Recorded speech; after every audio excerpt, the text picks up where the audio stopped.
Hello friends, મારી ચેનલમાં આપણું સ્વાગત છે। આજે આપણે બનાવીશું ઉત્તરાયણ વિશેનું ચિત્ર। ઉત્તરાયણ આવે છે તો આપણે ચિત્ર દોરીશું એનું। તો આપણે પતંગ દોરીશું સૌથી પહેલાં, પછી એની નીચે ઝીણકો ત્રિકોણ દોરીશું,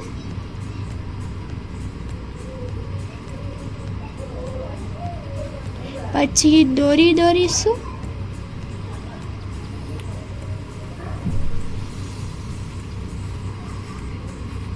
પછી તેમાં પતંગમાં અલગ અલગ ડિઝાઇન કરી શકો છો। મેં આવી ડિઝાઇન કરી છે। પછી નીચે ફિરકી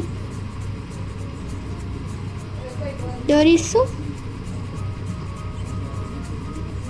તો આવી રીતે તમે અલગ અલગ રંગની ફિરકી અને પતંગ દોરી શકો છો। આ ઉત્તરાયણ વિશેનું ચિત્ર છે। હવે આમાં આપણે દોરા દોરીશું ફિરકીમાં।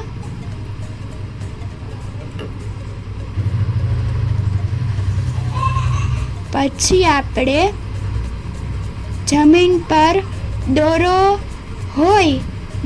પથરાયેલો હોય એવું આપણે ચિત્ર દોરીશું। તો તમે જોઈ શકો છો, મેં અહીંયા જમીન પર દોરો પથરાયેલો એવું ચિત્ર દોર્યું છે। પછી અહીંયા એક ફુગ્ગો દોરીશું સરસ મજાનો।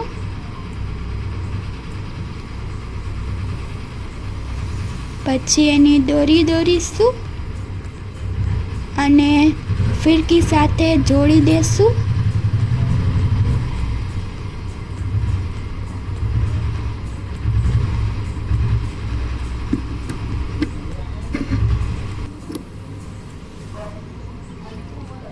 તો હવે આપણે જે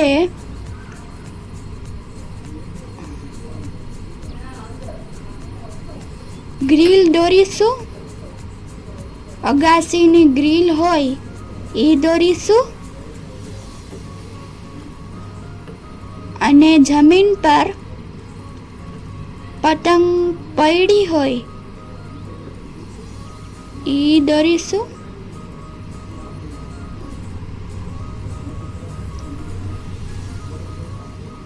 તો તમે જોઈ શકો છો કેવું સરસ ચિત્ર દોરીશું। હવે એના દોરાને પણ ફિરકી સાથે જોડી દેશું। હવે લખીશું હેપી ઉત્તરાયણ। હેપી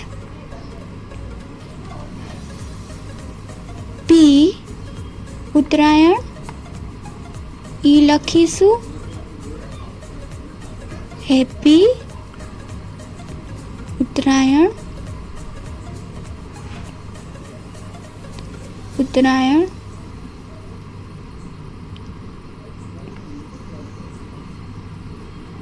તો આપણે હેપી ઉત્તરાયણ લખીશું। તો તમે જોઈ શકો છો, મેં અહીંયા હેપી ઉત્તરાયણ લખી લીધું છે।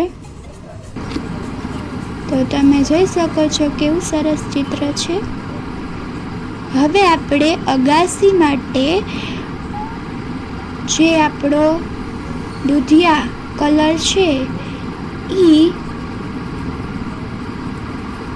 એમાં જે આકાશનો ભાગ છે એમાં પૂરીશું। તો તમે જોઈ શકો છો કે હું કેવી રીતે કલર પૂરું છું। તો આ જોઈ શકો છો તમે કે આકાશમાં દૂધિયા કલર મેં પૂરી લીધો છે।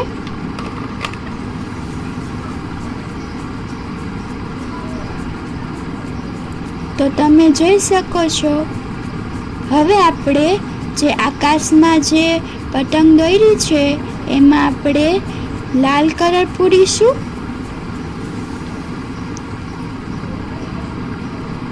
તો તમે જોઈ શકો છો કેવું સરસ ચિત્ર છે મારું.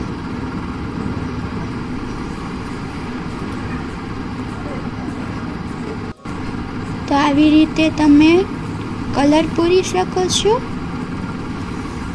હવે આપણે ફુગ્ગામાં લીલો કલર પૂરીશું, એટલે પાંદડામાં જે ઘાટો લીલો નહીં પણ સૌથી આછો લીલો હોય, જે આપણે પાંદડામાં યુઝ કરીએ એ કલર કરીશું. આપણે રંગબેરંગી પતંગ ફુગ્ગા કરી શકીએ છીએ. મેં અહીંયા લીલો કલર કર્યો છે. હવે આપણે હેપી ઉત્તરાયણમાં માટી કલર યુઝ કરીશું.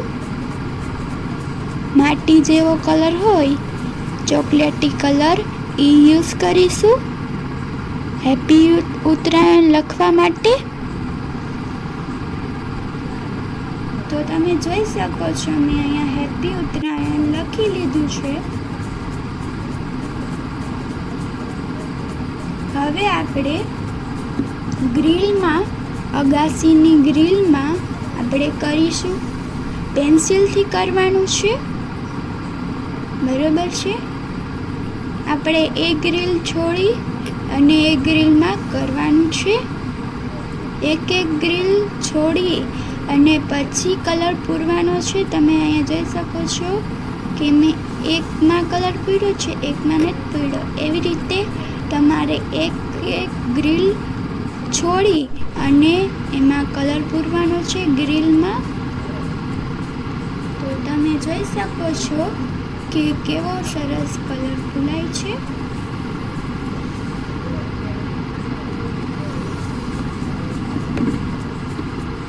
તો તમે જોઈ શકો છો કે મેં અહીંયા ગ્રીનમાં કલર પૂરી લીધો છે. હવે આકાશનો જે ભાગ હતો એમાં પૂરવાનો છે અને જે જમીન છે એમાં આપણે નથી પૂરવાનો કલર. હવે આપણે જે જમીન ઉપર જે પતંગ પડી છે એમાં આપણે પીળો કલર યુઝ કરીશું અને જે જમીન ઉપર ફિરકી પડી છે એમાં આપણે ડાર્ક ગ્રીન એટલે કે ઘાટો લીલો આપણે યુઝ કરીશું કલર. અને જે ફિરકીનું જે પકડવાનું છે હેન્ડલ છે એમાં આપણે ચોકલેટી કલર યુઝ કરીશું. તો તમે જોઈ શકો છો કે કેવી રીતે મેં ચિત્ર છે એ કર્યું છે.